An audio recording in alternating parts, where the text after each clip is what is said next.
महत्त्वाच्या स्कीम्स आहेत. शिक्षण, आरोग्य आणि महिलांची आधी स्कीम, या तिन्हीला कट आहे. ह्याचे नंबर्स माझ्याकडे आहेत, मी तुम्हाला देऊ शकते. म्हणजे आरोग्य, शिक्षण आणि महिलांच्याच बाकीच्या स्कीम, या सगळ्या स्कीमला कट दिला आहे. महाराष्ट्र सरकारने स्वतः कबूल केले, जे तुमच्या सगळ्या चॅनल्सनी दाखवलं की हे लाडकी बहीण योजनेमुळे जो लोड आला त्याच्यामुळे आम्ही हे कट केले. ते मी म्हणत नाही आहे, सरकारची कबुली आहे. त्यानंतर शेतकरी, शिक्षक, कॉन्ट्रॅक्टर तिघांच्या आत्महत्या गेल्या काही महिन्यात झाल्या. मकरंद पाटलांनी असेंब्लीमध्ये महाराष्ट्राच्या कबूल केले की दर 3 तासाला जानेवारी, फेब्रुवारी आणि मार्च, म्हणजे फक्त 2025चं मी सांगते, जानेवारी, फेब्रुवारी आणि मार्च 3 महिन्यामध्ये 750 शेतकऱ्यांच्या आत्महत्या झाल्या. 3 महिन्यात, म्हणजे हिशोब काढला तर दर 3 तासाला महाराष्ट्रात एक शेतकऱ्याची आत्महत्या होते. विचार करा तुम्ही. आणि कर्जमाफी करणार झाली नाही. आता या सगळ्या परिस्थितीत हा सगळा या लाडक्या बहीण योजनेचा लेखाजोखा, बहिणींना पैसे दिले, आनंद आहे, मी त्या स्कीमचं स्वागत करते. पण त्याच्यात जर भ्रष्टाचार होणार असेल, आणि तो छोटा मोठा नाहीये, 4,800 कोटी रुपयाचा स्कॅम भ्रष्टाचार या स्कीममध्ये झाला. या पहिल्या टप्प्यातला आहे. अजून किती नावं करतील, आता हे इलेक्शन आल्यावर आणि काय या स्कीमचं होईल याचं उत्तर माझ्याकडे नाही.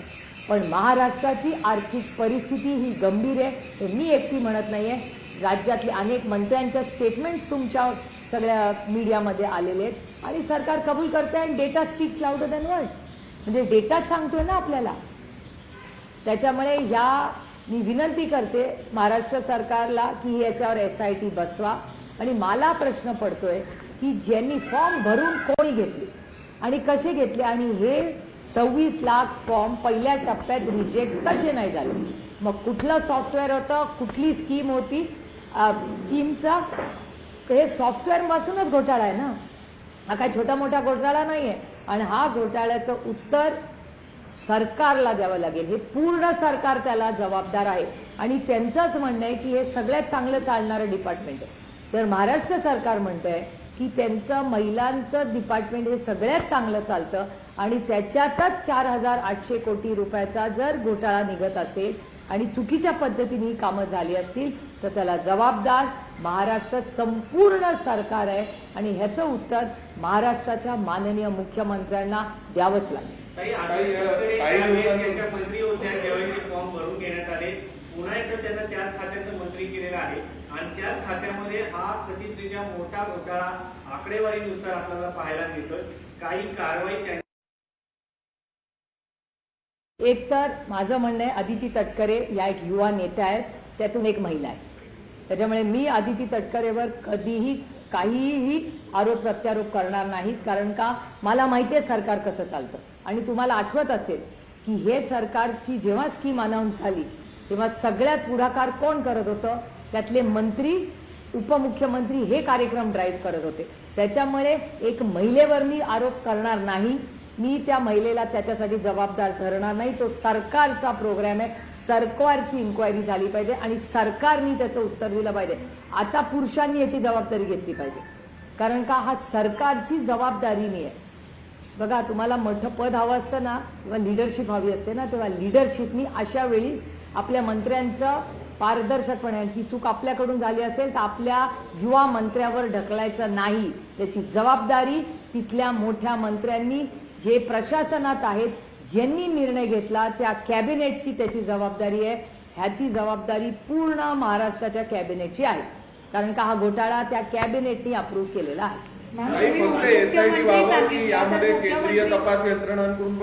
नाही, पहिली मला असं वाटतं हा राज्यातला विषय आहे. राज्यांनी पहिलं आम्हाला व्हाईट पेपर, ऑडिट आणि इन्व्हेस्टिगेशन याची कमिटमेंट द्यावी आणि ते पारदर्शकपणे झालं पाहिजे. 4,800 कोटी रुपयाचा हा स्कॅम आहे. त्यामुळे हे पहिलं आम्हाला उत्तर दिलं. आणि समजा महाराष्ट्र सरकारने सहकार्य नाही केलं तर मी केंद्र सरकारकडे पार्लमेंटमध्ये हा इश्यू रेज करतो.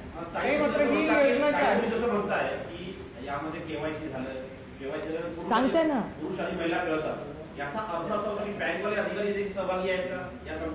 नाही ते नाही मला सांगता येणार काय पद्धतीने याचं डिस्पर्समेंट झालं, काय झालं हे माझ्याकडे उत्तर नाही. मी कधीही कुणावरही आजपर्यंत कधीही खोटे आरोप केले नाहीत आणि मी करणारही नाही. हे माझं राजकारण असतं. त्याच्यामुळे मी बँक इन्व्हॉल्व आहे का काय मला माहिती नाही. हे बघा, जो डेटा महाराष्ट्र सरकार देत आहे त्याच्यातूनच दिसतंय की 4,800 कोटी रुपयाचा स्कॅम आहे हा. मग हे पैसे कुठल्या पुरुषांना गेले, कुणाला गेले आपल्यालाच कळणार. पण हे का हे राऊंड ट्रिपिंग होतं, 4,800 कोटी रुपयाचं राऊंड ट्रिपिंग केलंय का असंही असू शकेल, आम्हाला नाही माहिती. याची उत्तर आपल्याला सरकारने दिली पाहिजे आणि म्हणून याची इन्क्वायरी झालीच पाहिजे. आणि मी याच्यात सातत्याने महाराष्ट्र सरकारच्या कष्ट करणाऱ्यांचे पैसे या सरकारने अशा लोक कुणाला दिलेत याची माहिती आपल्याला आलीच पाहिजे, याचं ऑडिट झालं पाहिजे. आणि ज्याची कोणीची चूक असेल किंवा ज्याची फायनल सही असेल या अप्रुव्हलसाठी त्याला शिक्षा झालीच पाहिजे, हा मताची नाही, मात्र एकीकडे कॉन्ट्रॅक्टरला काही कोटी रुपये नाही म्हणून आत्महत्या करावी लागते. आणि त्या पैशातून मतं घेण्यासाठी या सगळ्या गोष्टीकडे सुरुवातीला दुर्लक्ष करण्यात आलं का? तुमच्या प्रश्नातच माझं उत्तर आहे. लोकसभेनंतरच ही स्कीम आली ना. यांना आधी लोकसभेच्या आधी बहिणी लाडक्या नव्हत्या, लोकसभेनंतर बहिणी लाडक्या झाल्या. आणि स्वतःच कबूल केलंय महाराष्ट्रातल्या अनेक मंत्र्यांनी तुमच्याच चॅनलवर की लाडक्या बहिणीमुळे आम्ही तरलो. हा व्हिडिओ तुमच्या चॅनलवर मी पाहिलाय. मला कसं कळणार जगात देशात काय चाललंय, तुम्ही दाखवता म्हणून आम्हाला कळतं नाही. या इथे हा मंत्री हे बोलले, ते मंत्री ते बोलले. त्याच्यामुळे लाडक्या बहिणीच्या मतामुळे आम्ही तरलो हे मी म्हणत नाहीये, आत्ताच्या महाराष्ट्र सरकारमधले मंत्री म्हणले, असे अनेक मंत्री म्हणलेत, एक नाही. काही मात्र एकीकडे कॉन्ट्रॅक्टरचे काही कोटी रुपये द्यायला नाहीत म्हणून कॉन्ट्रॅक्टर आत्महत्या करतात. तुम्ही आकडा जो सांगता तो 4,800 कोटीचा आहे. हा पहिल्या टप्प्यातला आहे, पहिल्या अजून टप्प्यात. किती येईल माहिती नाही. आता हे जर या इलेक्शन आणखीन झाली जिल्हा परिषद त्याच्यानंतर अजूनही वाढेल, स्कीम बंदही करतील. हू नोज, या सरकारचं काय सांगता येतंय. मला सांगा शेतकऱ्यांच्या काय परिस्थिती. म्हणले होते की नाही 7-12 कोरा करीन, सर सकट कर्जमाफी करीन म्हणले होते की नाही इलेक्शन मध्ये, झालं का? नाही झालं. आणि अगो बघा ना, आरोग्य आणि शिक्षण किती महत्वाच्या गोष्टी आहेत, त्याला दोन्हीला कट दिलाय या सरकारने. रस्त्यात मंत्री म्हणताय तुमच्या पण चॅनलवर, सत्तेतले मंत्री म्हणले आम्हाला पैसे मिळत नाहीत. मी म्हणत नाहीये आणि मी खोटे नाटे आरोपी कधी केले नाहीत आणि कधी करणारही नाही.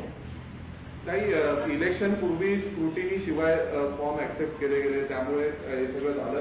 असं कुठली गव्हर्नमेंट स्कीम इतिहासामध्ये की ज्या स्क्रुटिनी शिवाय लाभार्थी ठरले? अरे स्क्रुटिनीच करून म्हणून तर फॉर्म आहे ना. आणि त्या फॉर्म मध्ये लिहिलंय ना आधार कार्ड द्या, तुमचं KYC द्या, सगळं आहे ना त्याच्यात. मग फॉर्म भरले कोणी? आणि 4 छोटे अमाऊंट नाही हो, 4,800 कोटी रुपयाचा घोटाळा आहे हा. हे नाही तर राऊंड ट्रिपिंग पण केलं असेल कोणी, फिरून कुठे गेले पैसे देवालाच ठाऊक, आपल्याला नाही माहिती. कारण का ते म्हणताय ते पुरुषांना दिले, ह्याच्या सगळ्याची इन्क्वायरी झाली पाहिजे. याची जबाबदारी नक्की कोणाची आहे? उपमुख्यमंत्री नाही, मी म्हणलं सगळं पूर्ण कॅबिनेट त्याला जबाबदार, सगळी कॅबिनेट जबाबदार, पूर्ण cabinet has to be accountable. Beneficiary सगळे आहेत ना, त्याचा लाभ तुम्ही सगळ्यांनी मिळून घेतला ना, मग जबाबदारी पण सगळ्यांनीच घ्यायला लागेल. एका महिलेला टार्गेट करू नका. मी अदिती तटकरे एक युवा नेतृत्व आहे, ती एका टीम मध्ये काम करते आणि मी आणि अदितीने कधी ना कधी एकत्र काम केलंय, मला माहिती आहे ती एक कर्तृत्ववान मुलगी आहे. त्यामुळे मी अदिती तटकरेवर कधी आणि मी कुठल्याच महिलेवर असे आरोप करणार नाही, कारण का तो निर्णय सगळ्यांनी मिळून घेतलेला आहे, एकटीचा नाही आहे तो. एकीकडे कृषी मंत्री म्हणतात ओसारगावची पाटीलकी आहे, मला पैसे नाही द्यायला, आणि इकडे मोठ्या प्रमाणात 4,800 कोटी रुपयाचा घोटाळा समोर येतो. हे बघा, एक तर माझी विनंती आहे, आज तुमच्याच चॅनलवर सांगितलं की आज उपमुख्यमंत्री आणि पुण्याचे पालकमंत्री मोठा निर्णय घेणार आहेत. माझी त्यांना हात जोडून विनंती आहे की निर्णय घ्या. जो माणूस महाराष्ट्राच्या सरकारला भिकारी म्हणतो, शेतकऱ्यांना भिकारी म्हणतो, असा माणसांनी महाराष्ट्राच्या सरकारमध्ये असूच नाही. म्हणजे इतके दिवस माननीय मुख्यमंत्र्यांनी आणि दोन्ही उपमुख्यमंत्र्यांनी सहनच कसं केलं. हा अपमान तुमचा आणि माझा फक्त नाही आहे, हा महाराष्ट्राच्या सरकारचा अपमान आहे, हा महाराष्ट्रातल्या कष्ट करणाऱ्या शेतकऱ्यांचा अपमान आहे. भिकारी म्हणता तुम्ही त्यांना. आणि तुम्हाला त्यांना कदाचित हे सोपं वाटत असेल, पण तुम्हाला माहिती आहे की कैलासवासी यशवंतराव चव्हाणांनी जेव्हा या महाराष्ट्राचा मंगल कलश आणला, हुतात्म्यांनी एवढं मोठं त्यांचं प्राण बलिदान दिलं, एवढा मोठा त्याग केल्यावर महाराष्ट्र स्थापन झाला. आणि त्या महाराष्ट्राच्या स्वाभिमानी मराठी माणसाला हे भिकारी म्हणतात. कोण समजतात स्वतःला मंत्री आहेत म्हणून काही बोलाल? त्यांचा राजीनामा झालाच पाहिजे. आणि पहिली नाहीये, इज अ फ्रिक्वेंट, सातत्याने माणूस चुका कसं करतं. पहिली चूक दुसरी चूक मी समजू शकते, अजितदादांनी तंबी दिली तरी तिसरी चौथी पाचवी चूक होते. चूक ही पहिल्यांदा दुसऱ्यांदा माफ होऊ शकते, एकदाच खरं माफ होऊ शकते, दुसऱ्यांदा तिसऱ्यांदा तो चॉईस असतो आपला. आणि अजितदादांनी वारंवार सांगूनही मिस्टर माणिकराव कोकाटे चुका करतात, त्याचा अर्थ काय काढायचा आम्ही की महाराष्ट्राचा अपमान केला आणि तुम्ही मंत्री झाले या राज्याचे? नाही चलेगा ये सर. ताई, एक प्रश्न असा आहे की ऍडचा रिपोर्ट सगळ्यांना उत्तर देते सगळ्या. या घोटाळ्यामध्ये दिसून आले. अरे बस सरकार काय करत होतं? सरकारी महिलांनी फॉर्म समजा भरले, यांनी घेतलेच कसे? रिजेक्ट व्हायला पाहिजे होता ना फॉर्म. माझा प्रश्न असा आहे की तुम्ही काहीतरी करेक्ट म्हणजे फॉर्म, आता मी जर फॉर्म भरला कशासाठी टीव्ही, तुम्ही फॉर्म बघून भरा ना कुठलाही, 1 सेकंडमध्ये रिजेक्ट होतो फॉर्म. विम्याचा फॉर्म होतं की नाही शेतकऱ्याचा रिजेक्ट, ऍडमिशनचे होतात की नाही रिजेक्ट, आणि त्या काय IIT IIM ला कधी चालतं का वशिला कुणाचा? हीच सिस्टम आहे ना. डिजिटल इंडिया एवढं मोठं AI आहे. आता इथे मी बोलतेय तुमच्याशी, संपूर्ण महाराष्ट्रातला प्रत्येक चॅनल लाईव्ह दाखवतं. एवढं तंत्रज्ञान पुढे आलंय आता. एवढं तंत्रज्ञान असताना, एवढं पारदर्शक कारभार असताना 4,800 कोटी रुपयाचा एवढा मोठा घोटाळा, आणि तो पण बहिणींच्या नावाने. अहो, त्या पवित्र नात्याचा तरी काहीतरी मान ठेवावं. हे दुर्दैवी आणि खूप म्हणजे अस्वस्थ करणार आहे. काही दिवसांपूर्वी कॅगचा रिपोर्ट आला. कॅगच्या रिपोर्टमध्ये पण म्हटलं गेलं एक्साईज डिपार्टमेंटने जवळपास 120 कोटीचा लायसन्स रिन्युअलचा महसूल बुडवला. IRB ला चुकीच्या पद्धतीने 70 कोटी माफ करण्यात आले. तर त्यामध्ये खूप ताशेरे ओढण्यात आले. नाही, CAG रिपोर्ट हे सिरियसली घेतलेच पाहिजे. जे रिपोर्ट येतात त्याची माहिती आणि फॉलोअप मी स्वतः घेते, कुठलंही डिपार्टमेंट असू दे. म्हणजे एक्साईजचा मी माझा अनुभव सांगते. हिंजवडीला म्हणजे माझाच लोकसभा मतदारसंघ आहे, तिथे शाळेच्या समोर, बरोबर शाळेच्या समोर बार आहे. मी कलेक्टरांना सांगितलंय की जर तुम्ही ही सगळी जी दुकानं अशी आहेत दारूची, जी शाळांच्या समोर आहे, हे बघा देश नियम कायद्याने चालतो, ना तुमच्या मनाने ना माझ्या मनाने, तो नियम कायद्याने चालतो. जर सुप्रीम कोर्टाचा आणि राज्याचा आणि देशाचा निर्णय आहे की शाळेच्या समोर आजूबाजूला जवळ दारूचं आणि सिगरेटचं दुकान असता कामा नये, नाही तुम्हाला चालेल का तुमच्या मुलांच्या शाळेच्या समोर बार चाललेला? नाही चालणार ना. मग त्या शाळेने का ते सहन करावं? कुठलीही शाळा असू दे आणि कुणाचीही असू दे, जे नाही चालेल. मराठी संपूया आणि मग इंग्रजी करण्यात आला. त्यांचं एकनाथ खडसेंचं असं म्हणणं आहे की त्याच्यामध्ये DJ नाही, लेझर नाही, घरगुती पार्टीला तुम्ही रेव पार्टी कशी काय म्हणू शकता? ते असे म्हणाले की पाळत ठेवली जाते. खरंच पुणे पोलिसांच्या कारवाईवरती तुमचा संशय आहे का? पुण्यामध्ये एवढ्या मोठ्या घटना घडल्या, तुम्ही त्या जवळ अनुभवलेल्या आहेत. आरोपी सापडायला जवळपास 1 महिना लागला, मात्र घरी जाऊन रेड टाकण्यात आली आणि त्याला रेव पार्टी म्हणण्यात आली. याकडे कसं पाहता? हे खूप दुर्दैवी. एक तर लोकांच्या कुटुंबात जाणं हे मला तरी पटत नाही. म्हणजे हे कुठल्याही म्हणजे आपली एक लक्ष्मण रेखा असते प्रत्येकाची, आणि आपल्यावर झालेले संस्कार, राजनीती एक तरफ आणि आपले वैयक्तिक संबंध एक तरफ. आपली माझी सगळ्यांची वैचारिक लढाई आहे, वैयक्तिक लढाई नाही. मी कुणाबद्दलही वैयक्तिक बोलत नाही आणि मी कधी वैयक्तिक कुणाबद्दल बोलणारही नाही. हे माझे संस्कारच नाही. पण त्याचबरोबर एखाद्या घरामध्ये कोणी काय करतं त्याच्यावर तुम्ही जाऊन रेप पार्टी म्हणून करत असाल तर हे मला असं वाटतं चुकीचं आहे. कुणाचं का असेल तो अधिकार, सगळे 18 वर्षाच्या वरचे 21 वर्षाच्या वरचे होते ना तिथे, सगळे म्हणजे स्वतःच गेले होते ना, कोणी कोणाला पकडून तर नेलेलं नाही. आणि त्या सॅम्पल्समध्ये मला नाही वाटत माझ्या म्हणजे वर्तमानपत्रात आलेलं जे आहे त्याच्यात कुठे काय ड्रग हे ते काहीच नाही दिलेलं, काहीच नाही आहे त्याच्यात, कन्झम्पशन नाही आहे, काहीच नाही आहे. मग म्हणजे आरोप कसले? आणि दुर्दैव आहे की महाराष्ट्राचं राजकारण इतकं गलिच्छ झालंय की एखाद्याच्या नवऱ्याचं पर्यंत हे पोचतं. म्हणजे आता माझा नवरा असेल, रोहिणीत अनेक असतील, भारतीय जनता पक्षाच्या अनेक कर्तृत्ववान महिला असतील, शिवसेनेतल्या कर्तृत्ववान महिला असतील, काँग्रेसमधल्या कर्तृत्ववान, आमचे नवरे बरेच जण असे आहेत ज्यांचे आमचे नवरे त्यांचा राजकारणाचा तीळ मात्र काही संबंध नाही, दूर तक संबंध नाही.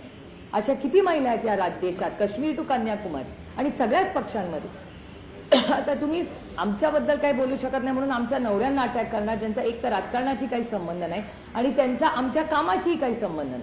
आमच्या कुटुंबांना काही स्वतःचं आयुष्य जगायचा अधिकार नाही, त्यांच्यावर तुम्ही खोटे नाटे आरोप करणार. इतकं गलिच्छ राजकारण झालं आता की तुम्ही आम्हाला अटॅक करणार नाही तर आमच्या कुटुंबाला अटॅक करणार. हे खूप दुर्दैवी आणि त्याचा मी जाहीर निषेध करते. राज्यात शेतकऱ्यांची दुरावस्था आहे आणि तसेच अजित पवार यांनी आज संध्याकाळी त्यांच्या वाढदिवसाच्या निमित्ताने स्नेहभोजन बोलवलंय, जिथे सगळे उपमुख्यमंत्री घोटाळ्याची SIT चौकशी करावी अशी मागणी सुप्रिया सुळे यांच्याकडून करण्यात येते. पैसे कुणाच्या खात्यावर गेले याची चौकशी करावी. लाडकी बहीण योजनेमध्ये मोठा भ्रष्टाचार झाल्याचं आरोप सुप्रिया सुळे यांच्याकडून करण्यात येतोय. लोकशाही मराठी ऐका, पहा, जागरूक रहा.